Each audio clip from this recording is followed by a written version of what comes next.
CBI তদন্ত হয়ে ফলে ফেসে গেলে আবার বলবেন না তো যে সিবিআই তোতা পাখি টিয়া পাখি এসব বলবে না তো, কেন্দ্রীয় সরকারের চক্রান্ত এসব বলবে না তো, আগে জেনে নিন সেগুলো। দাদা 2029-এর কথা মাথায় রেখে বাংলা থেকে মধুচন্দ্রা কর ও মনস্তিত্বকে কমিটিতে নিয়ে আসা হবে। আপনাকে কেউ বলেছে 2029-এর কথা মাথায় রেখে?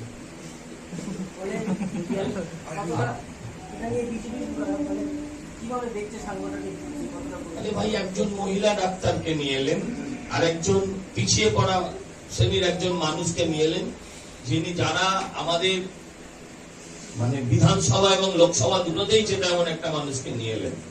এটা 29-এর কথা ভেবে না, ভারতবর্ষের মানুষ, পশ্চিমবঙ্গের মানুষের ভবিষ্যতের কথা ভেবে, শুধু ভোটের কথা ভেবে বিজেপি সব কাজ করে না।